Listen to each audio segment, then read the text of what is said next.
গাজা, ধ্বংসস্তূপের ভেতর দাঁড়িয়ে থাকা এক অবিচল আত্মা। গাজার নাম শুনলেই আজ চোখের সামনে ভেসে ওঠে ধ্বংসস্তূপ, কান্না, ধুলোয় ঢাকা শিশুর মুখ আর নিঃশব্দ কবরের সারি। এটা শুধু একটি ভূখণ্ড নয়, এটা ইতিহাসের এক রক্তাক্ত অধ্যায়, যেখানে প্রতিদিন পরীক্ষা হয় মানবতার, আর প্রতিদিন ভেঙে পড়ে আন্তর্জাতিক ন্যায় বিচারের মুখোশ। গাজা আজ পৃথিবীর সবচেয়ে বড় উন্মুক্ত কারাগার, যেখানে মানুষ বন্দী শুধু দেয়ালের মধ্যে নয়, বন্দী নীরবতার মধ্যেও। ইতিহাসের পথে গাজা। গাজা কোনো নতুন যুদ্ধের নাম নয়, এটা শতাব্দীর পর শতাব্দীর সংগ্রামের নাম।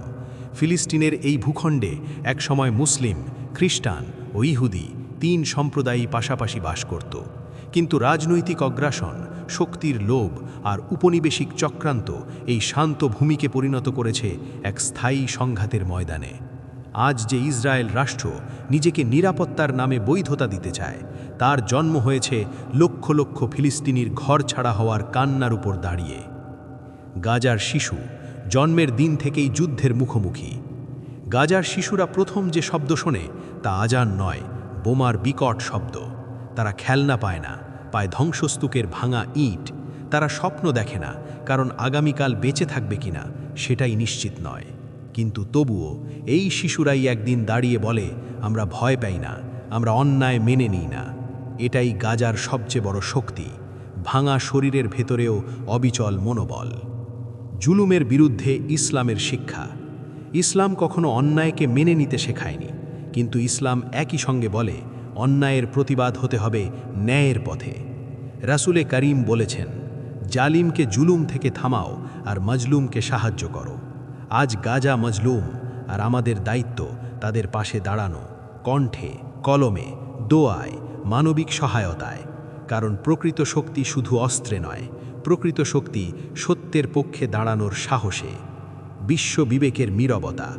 আজ যখন গাজায় হাসপাতাল ধ্বংস হয়, শিশুদের স্কুল কবরস্থানে পরিণত হয়, তখন অনেক শক্তিধর রাষ্ট্র শুধু বিবৃতি দেয়। কিন্তু ইতিহাস মনে রাখে না বিবৃতি।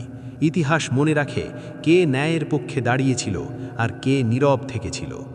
গাজা আমাদের জিজ্ঞেস করে, তোমরা কি শুধু খবর দেখবে নাকি মানুষের মতো প্রতিবাদ করবে? আমাদের করণীয় নৈতিক জিহাদ। আজ আমাদের সামনে যে সংগ্রাম, তা শুধু অস্ত্রের নয়, এটা নৈতিকতার সংগ্রাম, সত্যের সংগ্রাম, মানবতার সংগ্রাম। আমরা পারি সত্য তুলে ধরতে, মিথ্যার বিরুদ্ধে কথা বলতে, নিপীড়িতদের জন্য দোয়া করতে, মানবিক সহায়তায় এগিয়ে আসতে, নতুন প্রজন্মকে ন্যায়বোধে গড়ে তুলতে। মূল কথা, গাজা হয়তো আজ ধ্বংসস্তূপ, কিন্তু গাজার আত্মা এখনও অটুট। কারণ ইতিহাস বলে, যে জাতি অন্যায়ের সামনে মাথা নত করে না, তাদের ধ্বংস করা যায় কিন্তু হারানো যায় না। গাজা তাই শুধু এক ভূখণ্ড নয়, গাজা আজ প্রতিটি বিবেকবান মানুষের হৃদয়ের নাম।